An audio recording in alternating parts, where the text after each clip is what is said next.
Hi, everybody. So anyway, my name is Cheryl Howard. I'm your inspirational and empowerment strategist and coach. I do coaching and counseling online, virtual, but also in home. And I took that from doing in-home counseling in the mental health field with mental health agencies, where I went into people's home to help families build a level of cohesion when there's been so much distance and division going on, and families want to know how to get that back, how to start relating to one another again, how to improve their communication amongst each other. So we're talking about empathy, putting yourself in other people's shoes, understanding each other through each other's lens and experience and life and all of that. And also with individuals and couples to increase or include some kind of element of coaction. Coaction and coactivity is actually doing things together. People lose that. There's a lot of people who have lost that.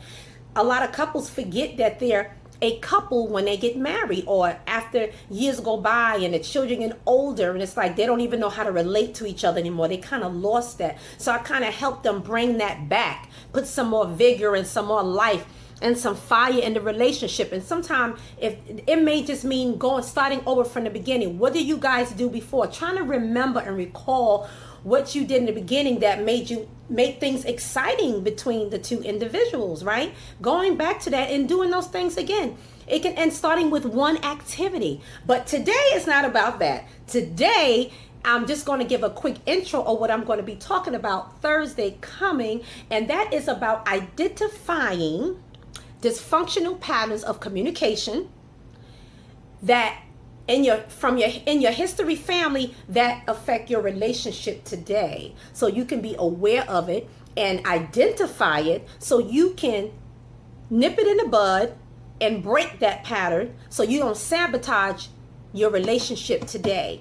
Now, this video was not planned, but because of a recent incident I had with a family member, I pointed out, yes I did, and the person got upset, and I'm like, ooh, I got in trouble. However, it needed to be said. I felt it needed to be said. I pointed out a pattern that I saw, and how I see why there's constant argument between certain individuals within the family. So when I brought that out, ooh, family member got upset with me. Yes, they did. However, I thought it was very important to bring out, trying to get some decent lighting, but I don't want that glare in here, to bring it out, because I wanted her to understand this is a problem, and this is a reason why when I try to explain things to you, you don't hear me. You hear something that other person said, and you're thinking I'm going to say the same thing. Can I finish my thought? And I was trying to also help her understand why, because I picked up why she was so upset and so defensive, because something recently happened. And so she thought I was kind of going to accuse or get into the same issue. And I'm like, that's not what I was saying. So I said, can I finish what I was going to say first? And when I explain, some people have a hard time of coming off of an argument, or they want to get their point across, but it's like that point is no longer relevant, because now that I explain myself, you're still over there. But when I'm letting you know, I'm not talking about that. I'm talking about this. They still there. That's when I can get into the whole brain thing later, but when you get to that level of stress and your amygdala and your brain just goes off, and your hippocampus is trying to calm down, but went so far past your hippocampus is an overload now, because you're firing all these missiles from the amygdala part of your brain. That's when a person gets to the point where they can have outbursts and everything else goes on, so they can't hear at the time. And what happened when you get to that stress level, your body and in your brain and those neurotransmitters and all that stuff that just go off, you can't remember. And it's scientifically proven that you have short-term memory loss. That's why people have a hard time remembering things when they're in the heat of an argument. They forget every point, every advice and intervention that they had, because the brain just like off into another world. Anyway, didn't mean to go there, but it's important to know. So anyway, I just think it's important to identify those patterns, those negative dysfunctional patterns in your family history in line. Especially you see this, it's so much of a problem that it affects everybody else around them. I'm saying this is why it's hard for me, is what I said to my family member, to have a conversation with you about anything personal, because you internalize and you automatically take it as an insult and accusatory. And that's not what I'm doing. And it's hard. So I was explaining that it's hard to kind of talk about certain things, which is sad, because it's a close family member. And she just really got upset and just didn't want to talk about it. Like, I don't want to talk about it anymore. That's just how I was like, okay, no problem. But I just wanted her to see this is a problem. Now, I was only saying with her, I was talking about other family members as well. It's just something that I've identified, and I'm like, I'm not going to continue that. And thank God I'm not that way, and I don't want to be that way. And so therefore I know I couldn't even build a relationship with a significant other who is like that, because I'm so opposite. My temperament is just different. I can talk about things. I can reason with you. I can step away for a minute and go think and analyze things and weigh things out and then come back to you. I can do that. We all get into arguments sometimes, and sometimes heated arguments, because all arguments are not bad.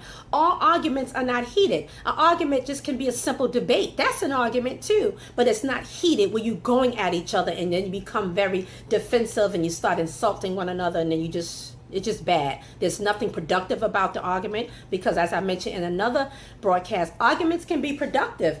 If you're working towards cohesion or coming together or disagreement or a level of understanding. But when you're talking to individuals who don't have that at the time, it is going to be unproductive. It's not going to get to any point. There's not going to be any results and any solutions solved or anything resolved at the end of it all. So at some point you have to say, I'm going to digress and I'm going to move on to something else.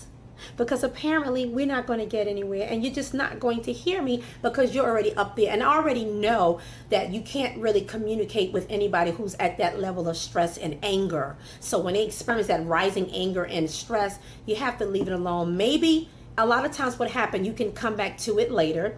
And then from there, when the person is calmed down, maybe they have thought about and processed everything after the argument, and they're at a better place now where they can kind of hear you. And sometimes we have to do that. We all do that. Sometimes we say things too at the heat of the moment. Doesn't mean I've never say anything, but I have enough wisdom to say, okay, you know what? Nothing is going to come out of this. Let's just end it. It's okay. I love you. Everything is fine. Go into that mode or whatever, trying to help them calm down. And after that, we had a good laugh and move on. But it's something I want to kind of get into more meat about identifying those patterns, and talk about what type of patterns you may notice when you talk, even in your reactions to things. Sometimes you can inherit reactions from your mother, your father, your siblings, I just want you to take a look at that next time you kind of get into a discussion about something with someone, or an argument or something similar.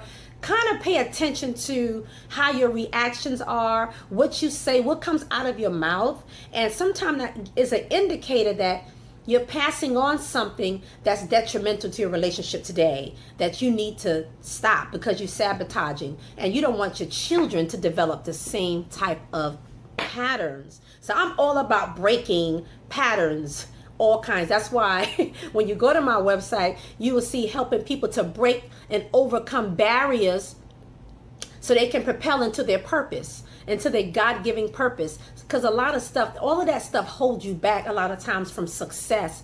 And success, I'm not talking about only in business and life and career, success in your families, your relationships, everything else that you do, and things that you are a part of.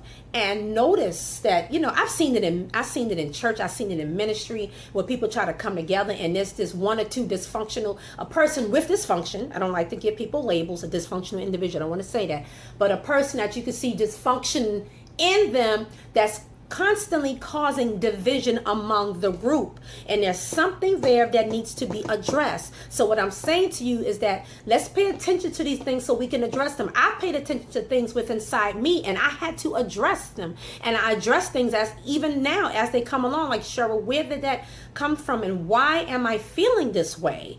why did I react that way to this individual? And I have to go back sometime and kind of and assess that and do my own self-assessment. We need to do that all the time. I just think it's good practice. As I always say, none of us are perfect, but I think it's a good thing to make effort into improving your relationships, improving yourself, self-improvement every day, because I'm believing you want the same thing I want, as peace of mind at the end of the day.